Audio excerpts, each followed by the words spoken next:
Assalamualaikum warahmatullahi wabarakatuh. Perkenalkan, nama saya Tiara Alfi Nur Aini selaku MC sekaligus pemateri 1. Kami di sini kelompok 2 ingin mempresentasikan hasil dari PowerPoint yang telah kami buat tentang konsep ketauhidan dan penerapannya dalam kehidupan sehari-hari. Di sini saya tidak sendiri, ditemani dengan kawan saya yaitu Julian dan Salwa, dengan dosen pengampu mata pelajaran pendidikan agama Islam Muhammad Ridwan Effendi, Sarjana Pendidikan MUD. Yang pertama di sini saya ingin menjelaskan konsep tauhid. Dalam konsep Islam, tauhid adalah konsep dalam akidah Islam yang menyatakan keesaan Allah. Islam mengajarkan bahwa Allah Esa atau satu, tidak dari segi bilangan, melainkan dari segi bahwa Allah tidak mempunyai sekutu atau serupa. Allah satu dari zat dengan makna bahwa tidak ada zat yang serupa dengan zat Allah. Seperti ayat tersebut, Allah berfirman dalam Al-Quran, A'udzu billahi minasyaitonir rajim. Bismillahirrahmanirrahim. Rabbus samawati wal ardi wa ma bainahuma fa'budhu wastabir li'ibadati. Hal ta'lamu lahu samia. Artinya, Rob atau yang menguasai langit dan bumi dan segala sesuatu yang ada di antara selang, maka sembahlah Dia dan berteguh hatilah dalam pilihan kepadanya. Apakah kamu melihat ada seorang yang sama dengan Dia atau yang patut disembah? Al-Quran Surat Maryam ayat 65. Allah juga bersifat wajibul wujud, artinya hanya Allah yang abadi dan kekal wujudnya. Yang kedua, kedudukan tauhid dalam Islam. Seorang muslim meyakini bahwa tauhid adalah dasar Islam yang paling agung dan hakikat Islam yang paling besar, dan merupakan salah satu syarat diterimanya amal perbuatan, di samping harus sesuai dengan tuntunan Rasulullah. Adapun yang dimaksud syarat adalah apa-apa yang harus dipatuhi sebelum melaksanakan dan harus sampai akhir pelaksananya. Hal ini berhubungan dengan niat seseorang. Jika seseorang melakukan sesuatu hanya Allah, maka syarat untuk diterima ialah niat kepada Allah tersebut harus tetap sama sampai akhir. Artinya di sini kita harus konsisten. Di samping itu, jika apa yang dilakukan sudah sesuai dengan tuntunan Rasulullah, maka kemungkinan besar amalan tersebut diterima sebagai ibadah di hadapan Allah. Begitu pula sebaliknya. Pembagian tauhid. Di dalam pembagian tauhid yang pertama terdapat tauhid rububiyah. Apa sih tauhid rububiyah itu? Dalam kaitannya dalam pembahasan tauhid rububiyah dapat dijelaskan bahwa kata rububiyah berasal dari akar kata rob, yaitu zat yang menghidupkan dan mematikan. Makna rububiyah mewujud dalam fenomena penciptaan, pemberian rezeki, juga pengelolaan dan penguasaan alam semesta ini. Tauhid rububiyah sebagai bentuk keyakinan manusia bahwa Allah itu Esa. Selanjutnya yang kedua terdapat tauhid uluhiyah. Tauhid uluhiyah merupakan pengejawatan dari sikap kepasraan dan penghambaan yang utuh kepada Allah. Maka tauhid uluhiyah adalah sebuah keyakinan bahwa selain Allah adalah salah-satunya zat yang memiliki dan menguasai langit, bumi, dan seisinya, satu-satunya yang wajib ditaati dan yang menentukan segala aturan serta yang melindungi. Seperti arti dari Al-Quran Surat Al-Fatihah ayat 5. Hanya Engkaulah yang kami sembah, dan hanya kepada Engkaulah kami meminta pertolongan. Selanjutnya ada tauhid asma wa sifat. Apa sih? Beriman bahwa Allah memiliki nama dan sifat baik Asmaul Husna yang sesuai dengan keagungannya yang telah Allah tetapkan di Al-Quran dan As-Sunnah. Sedangkan dalam bertauhid kepada tauhid asma wa sifat ini jangan dilakukan dengan seadanya tahrif atau penyelewengan, tahkil atau penolakan, dan takyif atau penggambaran maupun tasbih.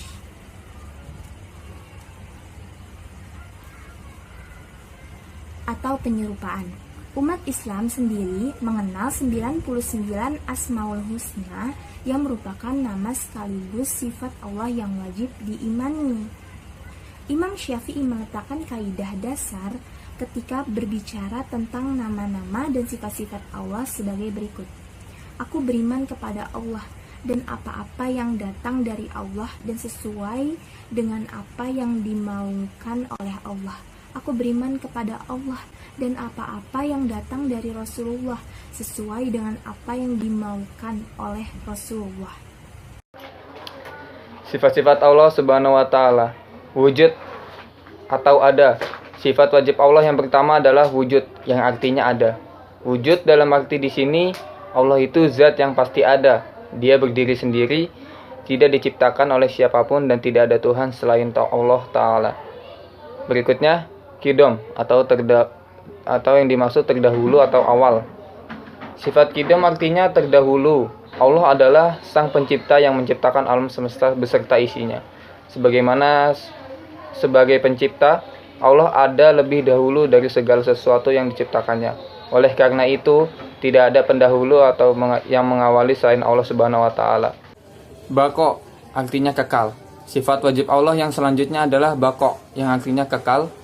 Allah itu maha kekal, tidak akan punah dan binasa atau mati. Tidak ada akhir bagi Allah Subhanahu wa Ta'ala, sebagaimana disampaikan dalam firman Allah sebagai berikut. Tiap-tiap sesuatu pasti binasa, kecuali Allah. Baginya lah segala penentuan, dan hanya kepadanya lah kamu dikembalikan. Yaitu surat Al-Qasas ayat 88. Lalu mukhallafatul lil hawadis atau maksudnya berbeda dengan makhluk ciptaannya. Karena Allah Subhanahu wa Ta'ala adalah yang pencipta, maka Allah sudah pasti berbeda dengan makhluk ciptaannya. Tidak ada satupun yang mampu sebanding dengannya dan mampu menyerupai keagungannya. Qiyamuhu binafsih atau berdiri sendiri. Sifat wajib Allah selanjutnya adalah qiyamuhu binafsih, yang artinya berdiri sendiri. Allah Ta'ala berdiri sendiri, tidak tergantung oleh siapapun dan tidak membutuhkan bantuan siapapun. Dalam Al-Quran dijelaskan, sesungguhnya Allah benar-benar maha kaya, tidak memerlukan sesuatu dari alam semesta. Surat Al-Ankabut ayat 6. Selanjutnya, wahdaniyah atau tunggal atau esa. Allah Maha Esa atau Tunggal. Arti Esa atau Tunggal di sini bahwa Dialah satu-satunya Tuhan pencipta alam semesta. Sebagaimana dijelaskan dalam Al-Quran, seandainya di langit dan di bumi ada Tuhan-Tuhan selain Allah, tentulah keduanya itu akan binasa. Surat Al-Anbiya ayat 22. Kudrat atau berkuasa. Allah Maha Kuasa atas segala sesuatu yang tidak ada bisa menandingi kekuasaan Allah Subhanahu wa Ta'ala. Sebagaimana dijelaskan dalam Al-Quran, sesungguhnya Allah berkuasa atas segala sesuatu. Surat Al-Baqarah ayat 20. Berikutnya irodat. Irodat atau berkehendak. Allah berkehendak atas segala sesuatu. Oleh karena itu, kejadian apapun itu terjadi atas kehendak Allah Subhanahu wa Ta'ala. Bila Allah Subhanahu wa Ta'ala berkehendak, maka jadilah, dan tidak ada seseorang pun yang bisa mencegahnya. Ilmun atau mengetahui. Allah Subhanahu wa Ta'ala mengetahui atas segala sesuatu yang baik, yang tampak maupun yang tidak tampak. Dan sesungguhnya kami telah menciptakan manusia dan mengetahui apa yang dibisikkan oleh hatinya, dan kami lebih dekat kepadanya daripada urat lehernya. Surat Qaf ayat 16. Berikutnya, hayat atau hidup. Allah Ta'ala maha hidup, tidak akan pernah mati, binasa, ataupun musnah. Dia kekal selamanya, sebagaimana dijelaskan dalam Al-Quran, dan bertakwalah kepada Allah yang hidup atau kekal, yang tidak mati, dan bertasbihlah dengan memujinya. Surat Al-Furqan ayat 58. Yang pertama, as-sama atau sama, mendengar. Kedua, basor, melihat. Ketiga, kalam, berfirman. 4. Qadiron, berkuasa. 5. Muridan, berkehendak. 6. Aliman, mengetahui. 7. Hayyan, hidup. 8. Sami'an, mendengar. 9. Basiron, melihat. 10. Mutakalliman, berfirman. Perbandingan konsep Tuhan antar agama. Tuhan dalam Islam dan Tuhan dalam Arab pra-Islam. Ketika membandingkan politisme Arab pra-Islam, Tuhan dalam Islam tidak memiliki teman dan sekutu, maupun pertalian antara Tuhan dengan jin. Arab pagan pra-Islam bermula dengan adanya berhala yang dibawa ke tanah Arab oleh Amr bin Luhai. Mereka lalu mencampur adukan antara monoteisme yang dibawa Ibrahim dan paganisme. Mereka percaya takdir yang tidak kabur, kuat, dan tidak dapat ditawar-tawar, melebihi apa yang manusia tidak dapat dikendalikan. Paham ini diganti dengan gagasan Islam Tuhan yang maha pemurah namun maha kuasa. Yang kedua, Tuhan dalam Islam versus Tuhan dalam Yahudi. Menurut Francis Edward Peters, Al-Quran menuntut Muslim untuk beriman, dan sejarawan menyetujui bahwa Muhammad dan pengikutnya menyembah Tuhan yang sama dengan Tuhan Yahudi. Allah adalah Tuhan pencipta yang sama, yang mengadakan perjanjian dengan Ibrahim. Peters menyatakan bahwa Al-Quran menggambarkan Allah lebih kuat dan luas daripada Yahweh, dan sebagai Tuhan alam semesta, tidak seperti Yahweh yang hanya lebih dekat pada orang-orang Israel. Yang ketiga, Tuhan dalam Islam versus Tuhan dalam Kristen. Islam dengan tegas menolak kepercayaan Kristen bahwa Tuhan itu tiga pribadi dalam satu hakikat atau lihat Tritunggal. Dalam konsepsi Islam tentang Tuhan, tidak ada kesetaraan antara Tuhan dan penciptaannya. Kehadiran Tuhan dipercaya ada dimanapun, dan tidak menjelma sebagai siapapun atau apapun. Kristen Barat merasa Islam sebagai agama kafir selama Perang Salib pertama dan kedua. Muhammad dipandang sebagai setan atau tuhan palsu yang disembah bersama Apollyon dan Termagan dalam trinitas yang tidak suci. Pandangan tradisional Kristen adalah bahwa Tuhan Muhammad sama dengan Tuhannya Yesus. Selanjutnya adalah nilai-nilai ketuhanan dalam berbagai lingkungan. Yang pertama, pendidikan. Di dalam pendidikan, mulai dari SD, SMP, SMA, hingga perguruan tinggi saat ini mengajarkan pendidikan agama. Tujuannya agar peserta didik dan pendidik tidak hanya mendalami atau belajar ilmu dunia, melainkan diiringi ilmu agama agar memiliki akhlak yang baik dan mempraktikkan nilai-nilai agama dalam dunia pendidikan seperti berbagai ilmu, sopan santun, melaksanakan kewajiban sebagai umat muslim, dan taat agama. Yang kedua adalah keluarga. Di dalam sebuah keluarga, orang tua menjadi faktor penting dalam masa pembimbingan anaknya, terutama mengajarkan pada sila pertama, yaitu ketuhanan yang Maha Esa. Tidak hanya teori semata, melainkan diiringi dengan mempraktekannya kepada anak. Dari sejak lahir, sang anak dikumandangkan azan di samping telinganya. Tujuannya agar sang anak mendengar nama Tuhannya dahulu. Dan pada masa perkembangannya, orang tua mengajarkan membaca kitab suci dan beribadah yang baik dan benar. Yang ketiga, pekerjaan. Menjalani pekerjaan sesuai dengan syariat Islam. Misalnya, seseorang wanita muslim bekerja menggunakan hijabnya atau menutup auratnya. Melakukan segala apapun yang dikerjakan berdasarkan pada hukum-hukum Islam yang telah ditentukan. Adapun pria ketika dalam kantor harus menjaga pandangannya. Selanjutnya, bertuhan sebagai fitrah manusia. Manusia adalah makhluk yang diciptakan Allah Subhanahu wa Ta'ala dengan keadaan yang sangat sempurna dibandingkan dengan makhluk-makhluk lainnya di muka bumi ini, yaitu seperti hewan dan tumbuhan. Kenapa manusia dianggap paling sempurna, sedangkan hewan dan tumbuhan tidak dianggap paling sempurna? Karena sesungguhnya manusia diberi akal oleh Allah Subhanahu wa Ta'ala.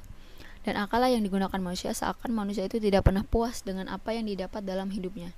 Bahkan di dalam isinya Al-Quran dikatakan bahwa manusia memiliki derajat yang lebih tinggi dibanding langit, bumi, dan para malaikat. Jika manusia bisa menjadi sebaik-baiknya manusia. Tetapi di sisi lain, dalam Al-Quran juga dikatakan bahwa manusia bisa menjadi lebih hina daripada setan dan binatang ternak jika manusia tidak bisa mengendalikan hawa nafsunya.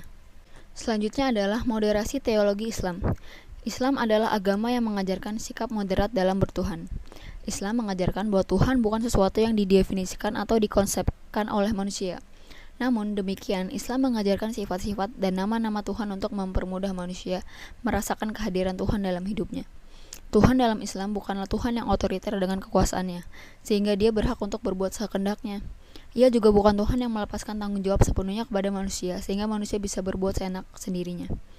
Tuhan dalam konsep Islam adalah Tuhan yang atas kuasa dan kemauannya membagi beberapa kekuasaan dan kemauan relatif kepada manusia dalam bingkai ikhtiar atau usaha. Sebagai penguasa mutlak alam semesta, Allah menentukan semua aturan secara global atas alam semesta ini. Namun, ia membagikan beberapa kemampuan relatif pada manusia untuk menentukan nasibnya sendiri. Terakhir adalah tauhid dan spirit kemanusiaan. Prinsip tauhid atau monoteisme Islam yang terumus dalam untayan la ilaha illallah bersifat komprehensif dan oleh karenanya mencakup banyak pengertian. Di antaranya pengertian-pengertian itu, sebagaimana dijelaskan Yunahar Ilyas dalam bukunya Kuliah Akidah Islam adalah: yang pertama, la khalika illallah, tidak ada yang maha menciptakan kecuali Allah. La razika illallah, tidak ada yang maha memberi rezeki kecuali Allah. La hafiza illallah, tidak ada yang maha memelihara kecuali Allah. La mudabiria illallah, tidak ada yang maha mengelola kecuali Allah. La malika illallah, tidak ada yang maha memiliki kecuali Allah. La waliya illallah, tidak ada yang maha memimpin kecuali Allah. La hakima illallah, tidak ada yang maha menentukan kecuali Allah. La goyata illallah, tidak ada yang maha menjadi tujuan kecuali Allah. La mabuda illallah, tidak ada yang maha disembah kecuali Allah. Dari prinsip tauhid di atas bisa disimpulkan bahwa kita sebagai umat Islam yang mengetahui betul akan hakikat tauhid itu sendiri, yang tidak lain adalah keesaan atau mengesahkan Allah. Kita harus percaya dengan janji Allah dan azab Allah pasti ada. Sekian presentasi dari kelompok kami. Saya Salwa Alamanda, mewakili Julian dan Tiara. Memohon maaf yang sebesar-besarnya apabila terjadi kekurangan selama kami memaparkan materi. Saya akhiri. Wassalamualaikum warahmatullahi wabarakatuh.